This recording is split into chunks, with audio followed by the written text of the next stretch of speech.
Kemuliaan itu diukur dengan adab, bukan dengan nasab.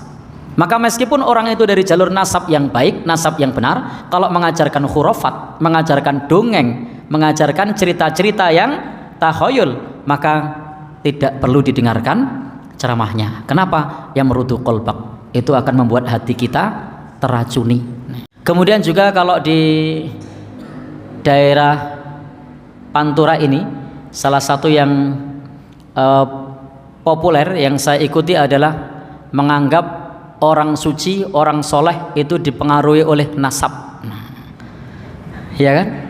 Sehingga orang yang punya jalur nasab dengan orang soleh itu biasanya diagung-agungkan. Tapi tidak tahu bener apa enggak itu. Oh bener ya. Nah, alhamdulillah kalau kita di pantai selatan tidak ada yang gitu. Mudah-mudahan tidak nular ke sana ya. Baik, ya kalau sedikit mungkin ada. Nabi sendiri sudah menyebutkan, ini ada di hadis Arba'in An-Nawawi. Nanti bisa ditanyakan ke Ustadz Hari, hadis nomor berapa itu? Wa man bata'a bihi amaluhu lam yusri bihi nasabuhu. Nah, hadis nomor berapa Ustadz? Ya, baik. Barang siapa yang Allah lambatkan amalnya, itu tidak bisa didahului oleh nasabnya. Jadi nasab itu tidak bisa mendahului. Maka kesolehan seseorang tidak ditentukan oleh nasab. Tapi kadang oleh masyarakat dianggap kalau orang soleh kemudian dia punya anak cucu, maka anak cucunya juga soleh. Bahkan kadang-kadang sampai jual sertifikat palsu. Ada enggak yang mengaku sebagai dzurriyyah? Nah, ini keturunan orang soleh. Nah, baik, saya tidak menyebut merek loh ini. Saya sebut umum, keturunan orang soleh. Nah, kalau nyebut merek bahaya. Baik, jadi kita harus apa ya? Di dalam berdakwah itu jaga perasaan orang lain, itu juga penting supaya kita bisa menjelaskan bagaimana pemahaman kita, kemudian online dilihat oleh orang lain juga tidak menyebut namanya. Baik, kenapa Pak?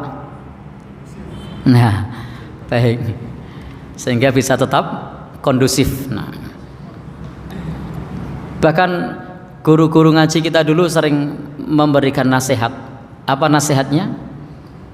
Bahwasanya iman itu tidak bisa diwarisi. Kalau bisa diwarisi enak dong. Ayahnya bertakwa, anaknya bertakwa. Celakanya kalau ayahnya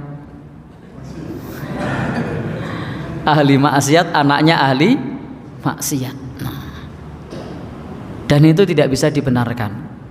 Maka kalau kata pepatah Arab, asyarafu bil adabi la bin nasabi. Berbun Ustaz, leres nggih? Jadi kemuliaan itu diukur dengan adab, bukan dengan nasab. Maka meskipun orang itu dari jalur nasab yang baik, nasab yang benar, kalau mengajarkan khurafat, mengajarkan dongeng, mengajarkan cerita-cerita yang takhayul, maka tidak perlu didengarkan ceramahnya. Kenapa? Yang merudu qalbak, itu akan membuat hati kita teracuni. Jadi membuat hati kita teracuni. Apalagi sampai mengatakan bahwa kalau keturunan itu bermaksiat dengan orang yang soleh, masih lebih utama keturunan yang bermaksiat. Loh kok bisa? Ini dongeng, ini khurafat.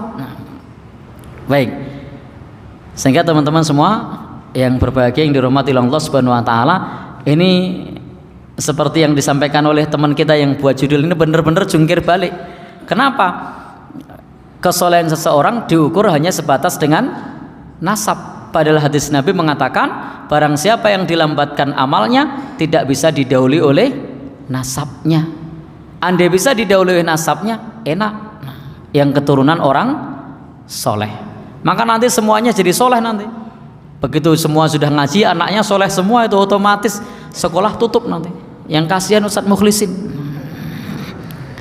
pondoknya sepi nih. Kenapa? Anaknya sudah soleh semua, karena bapaknya sudah soleh.